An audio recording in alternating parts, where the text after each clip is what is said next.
Olá, patriota! Hoje é dia 18 de agosto de 2022. Começa agora o Jornal Foco do Brasil. Compromisso com a verdade.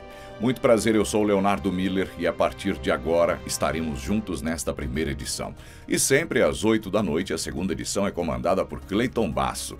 Desde já, confira se o sino de notificações está ativado para receber as nossas atualizações e ficar sempre muito bem informado. Além disso, deixe o seu comentário, participe do chat ao vivo. O Foco do Brasil é um jornal independente e é feito para você. Então curta e compartilhe esse vídeo. Acesse o link na descrição e se torne um membro da nossa comunidade. Vamos agora às principais manchetes desta edição. Bolsonaro diz que vai zerar impostos em 2023. O presidente fez um discurso em encontro com prefeitos e afirmou que os impostos federais sobre gasolina, diesel e gás continuarão zerados. Alexandre Garcia critica discurso de Moraes na posse no TSE. O comentarista disse que a fala sobre democracia é hipocrisia, considerando as atuais decisões do STF. Rodrigo Constantino diz que posse do TSE foi mero teatro. O jornalista também criticou a fala de Alexandre de Moraes ao assumir como presidente do TSE. Eduardo Bolsonaro escreve livro sobre a ascensão de Bolsonaro. O deputado federal anunciou o lançamento de O Fenômeno Ignorado para o dia 6 de setembro em Brasília. Crítico do governo, Abraham Weintraub afirma que votará em Bolsonaro. Para o ex-ministro da Educação, o perigo de Lula implantar um Estado totalitário é grande. O presidente Jair Bolsonaro tem um compromisso oficial nesta quinta-feira e 2 de campanha, todos no estado de São Paulo. Às 8 horas da manhã, ele viajou de Brasília para São José dos Campos. De lá, participou de uma motociata às 9h30 da manhã. Às 10 horas, Bolsonaro fez uma visita ao Parque Tecnológico de São José dos Campos. Na sequência, ele acompanhou na cidade o evento de lançamento da campanha de Tarcísio de Freitas ao governo de São Paulo. Agora, no início da tarde, Bolsonaro já retornou para Brasília. O presidente fez uma motociata agora pela manhã na cidade de São José dos Campos e também participou do lançamento de campanha do ex-ministro Tarcísio de Freitas ao governo do estado. Veja algumas imagens. Bom dia, São José. É uma honra estar aqui presente hoje com o presidente Bolsonaro, com o nosso astronauta Marcos Pontes, visitando e vendo toda a capacidade do nosso povo brasileiro. Povo esse que reagiu de uma forma brilhante. Passamos por dificuldades grandes, enfrentamos crises, estamos saindo do outro lado. E nós trabalhamos bem nessa área. Não vim aqui fazer política, mas devemos fazer comparações. Quando nós tivemos no Brasil o ministro do Código do Marcos Pontes? Quando tivemos na cultura, alguém do Código do Tarcísio de Freitas. E alguém aqui que está substituindo o Marcos Pontes também. Então a escolha de pessoas técnicas não é fácil, porque tem uma pressão política muito grande, mas nos garante realmente que nós podemos deixar de falar país do futuro e falar então país do presente. O presidente Jair Bolsonaro disse ontem que os impostos federais sobre gasolina, diesel e gás de cozinha continuarão zerados em 2023. Ele participou de um encontro com prefeitos apoiadores de sua candidatura no Hotel Royal Tulip, em Brasília. Bolsonaro afirmou que, em conversa com parte da equipe econômica do ministro Paulo Guedes sobre o projeto de lei orçamentária anual, foi assegurado que no ano que vem será possível continuar com zero imposto federal nos combustíveis e no gás de cozinha. Bolsonaro disse ainda que pediu para zerar impostos do querosene e da aviação. Veja uma parte do seu discurso. Hoje tive mais uma conversa com parte da equipe econômica do Paulo Guedes sobre o PELOA, o nosso orçamento para o ano que vem. Garantimos para o ano que vem continuar com zero imposto federal na gasolina, no diesel, no álcool e no gás de cozinha.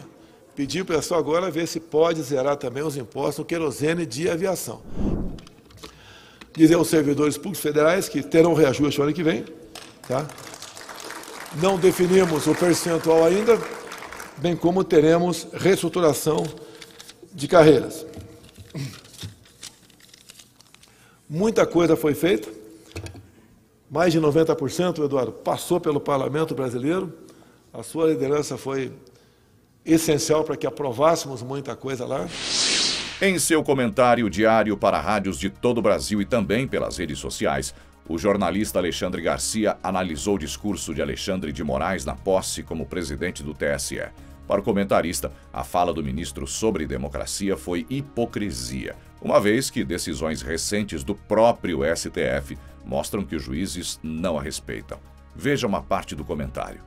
Foi uma super posse, como se fosse uma posse de presidente da República. 2.000 convidados. Ele falou do aperfeiçoamento constante da urna, interessante. Admite que tem que ser sempre aperfeiçoado. É a defesa do ponto de vista da área cibernética dos militares, né? Que todo dia um hacker inventa alguma coisa. Todo dia tem que haver uma revisão da segurança. Ele falou em intervenção mínima sobre a liberdade. Aí a gente já começa a ficar com o pé atrás, né? É liberdade ou não é liberdade? Liberdade de expressão. Mas disse que a liberdade de expressão não autoriza mentira, que é tudo em nome da democracia.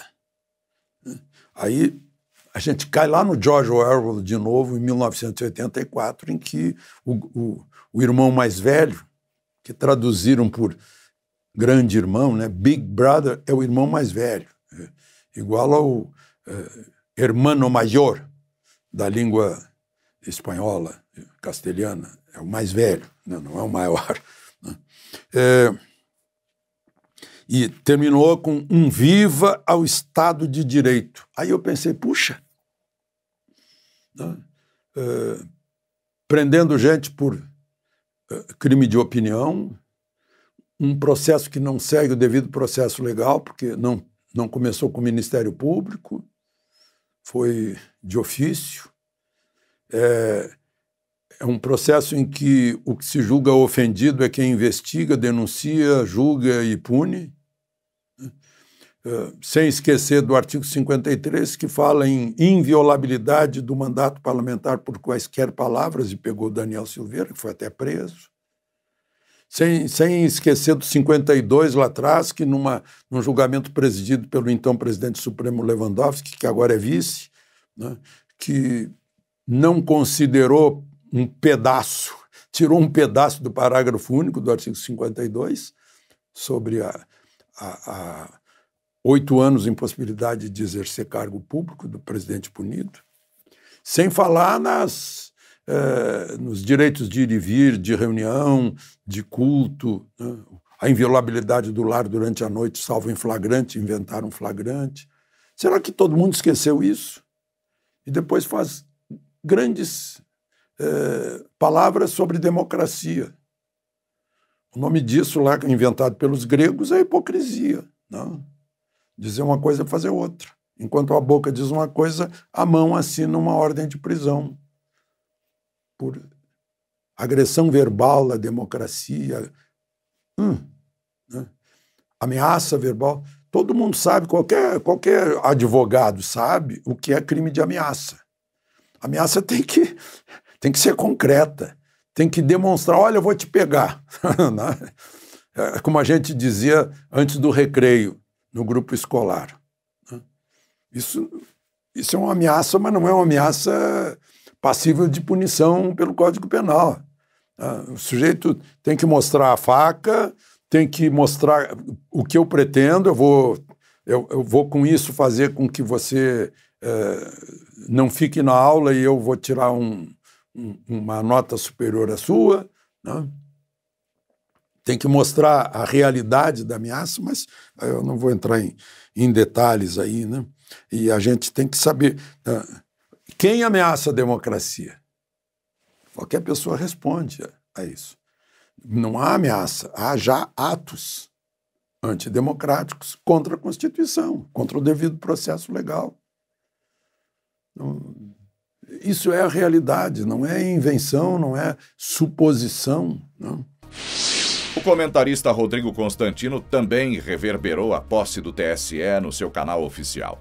Para o jornalista, toda a posse do TSE e o discurso de Alexandre de Moraes não passaram de um teatrinho mequetrefe de fantoches de um sistema carcomido, sem qualquer compromisso com a verdade. Veja o comentário de Constantino. Eis a verdade. Trata-se de um teatrinho mequetrefe de fantoches de um sistema carcomido, cada um alimentando o ego do outro, flertando com a vaidade das autoridades poderosas ali presentes, sem qualquer compromisso com a verdade. Finalmente eu descobri os maiores atributos do Xande para ocupar tal cargo. Ele luta Muay Thai e torce pelo Timão, além de ler até tarde com os filhos. Mas dado o tamanho do troço, parece que não é um simples presidente do TSE, um órgão administrativo, basicamente, que toca o processo eleitoral. Não parece isso que está assumindo, não. Parece um imperador do Brasil, cá entre nós. Somos a única democracia do mundo que apura e divulga o resultado da eleição no mesmo dia, disse todo orgulhoso Alexandre de Moraes, concluindo que isso é motivo de orgulho nacional. Faltou, claro, explicar por que países tão mais ricos e desenvolvidos do ponto de vista tecnológico escolhem um caminho alternativo, mais lento, por ser também mais seguro e transparente? Sem mostrar aonde na Constituição está proibido o tal discurso de ódio, uma expressão vaga, subjetiva, Alexandre de Moraes condenou o arbítrio. Sim, ele condenou o arbítrio. Eis aí a piada do dia. Na bolha midiática cúmplice desse teatro, os militantes estavam em polvorosa. Miriam Leitão escreveu: a posse de Alexandre de Moraes no TSE e o encerramento do mandato correto de Edson Fachin está sendo uma forte defesa da democracia. O presidente Bolsonaro tem que ouvir tudo e ver todos os seus desafetos. Risos. Essa turma realmente acredita que basta falar em democracia para defendê-la de fato? Mas não faltam pseudo-liberais pregando voto em Lula já, agora que está liberado pedir voto. Um deles, o Pedro Menezes, diz que Lula é a única opção contra o Chaves brasileiro. Isso mesmo, ignorando que é Lula quem sempre defendeu o original, o venezuelano, e defende até hoje o regime ditatorial de Maduro. Com medo de um golpe futuro imaginário, ele escolheu, sem esconder a empolgação, um ladrão ligado ao Foro de São Paulo, companheiro dos piores ditadores do continente, que está elegível por um golpe supremo. Nunca poderemos agradecer o suficiente a Bolsonaro pelo seu maior feito de todos, fazer os petistas enrustidos saírem do armário e assumirem seu esquerdismo patológico em praça pública. Quanto liberal desmascarado, né? Aliás, como sintetizou um seguidor meu, esse início de campanha foi bem simbólico e coerente. Bolsonaro foi na cidade onde teve uma segunda vida iniciada, depois de sofrer um atentado por um psolista. Lula foi ao encontro dos juízes, entre aspas, que o tornaram elegível, dando a ele uma segunda vida política, é ou não é? Por fim, ao ver juntos na cerimônia de posse do Alexandre os ex-presidentes Sarney, Lula, Dilma e Temer, sentados lado a lado, nós podemos questionar como foi que o Brasil conseguiu sobreviver apesar deles? Como ainda respiramos ares relativamente democráticos, não obstante tal passado podre? Isso é mesmo um grande mistério. O deputado federal Eduardo Bolsonaro anunciou o lançamento de um livro contando a história da ascensão do pai, o presidente Jair Bolsonaro. Já disponível para pré-venda na Amazon, a obra foi coescrita com Matheus Colombo Mendes e o seu lançamento oficial será no dia 6 de setembro em Brasília, no Instituto Conservador Liberal no Lago Sul. Veja o anúncio do lançamento feito por Eduardo. Fala pessoal, vocês sabem o que é isso aqui? É a faixa da primeira campanha eleitoral do Jair Bolsonaro para candidato a vereador pelo Rio de Janeiro no final dos anos 80. É para contar essa e outras histórias, passando pela eleição de 2018 e o início do governo Bolsonaro, é que eu estou lançando um livro em coautoria com Matheus Colombo, que lançaremos oficialmente dia 6 de setembro em Brasília, no Instituto Conservador Liberal, lá no Lago Sul. E a pré-venda do livro já está disponível no site da Amazon. Vou deixar o link aqui embaixo para vocês, para garantir o seu livro, Jair Bolsonaro, o fenômeno ignorado. Dizer como, que a esquerda, os inimigos políticos, ridicularizaram Bolsonaro, perseguiram seus apoiadores, fizeram chacota, até que ele, mesmo de maneira improvável, contrariando todas as pesquisas e praticamente todos os especialistas, se tornou o maior fenômeno político da história desse país.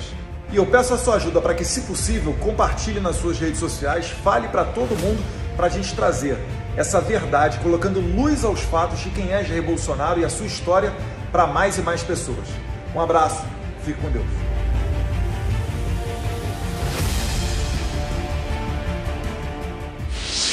O ex-ministro da Educação e atual desafeto do governo Bolsonaro, Abraham Weintraub, confessou durante uma live no YouTube nesta semana que, mesmo com todas as suas ressalvas e críticas, vai votar em Bolsonaro para presidente da República. Em sua justificativa, o também ex-candidato ao governo de São Paulo disse que Lula tem uma estratégia de cerceamento da liberdade e implantação de um Estado totalitário. Veja uma parte do que Weintraub disse. Mas mesmo diante, já entrando no ponto, mesmo diante desse Bolsonaro, que hoje se comporta de uma forma ridícula, absolutamente ridícula, eu vou votar nele. Por quê? De novo, eu não anulo o voto porque eu gosto de ter, pelo menos, a sensação que eu sou senhor do meu destino. Eu posso, pelo menos, dizer, olha, eu prefiro tal, eu voto em tal. Mesmo com dúvida se tem ou não em relação ao processo eleitoral, pode ter tudo. Eu quero ir lá e falar, não, entre um e outro, Bolsonaro. Eu não sou passivo no processo. Que delícia. Eu prefiro ser sempre ativo. Eu sempre prefiro ser ativo, nunca passivo. Nem sei como é ser passivo, tá? Mas por que Bolsonaro? São duas características principais, tá? Duas características principais que eu coloco como fundamentais no meu processo eleitoral. Se a pessoa vai me permitir liberdade, eu tenha liberdade o máximo possível, e se a pessoa não é corrupta.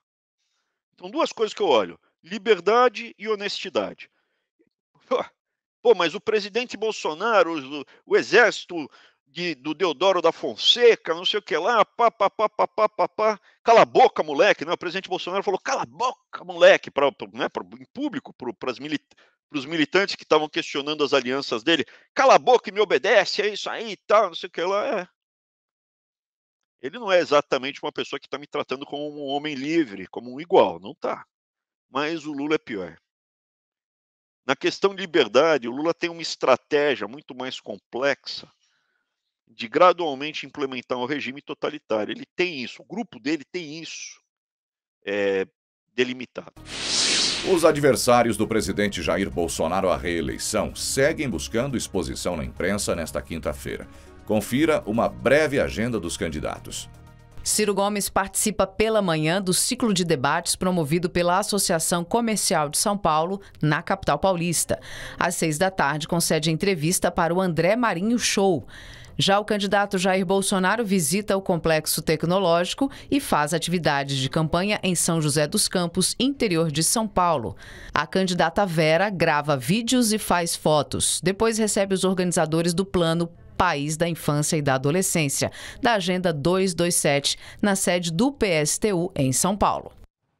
Amanhã, o candidato Lula, do PT, participa do Ato pela Democracia, às 18h, na Praça da Estação, em Belo Horizonte. A candidata Simone Tebet, do MDB, será recebida às 10 da manhã na OAB, em São Paulo. À tarde, grava vídeos e depois participa do Flow Podcast, às 7 da noite.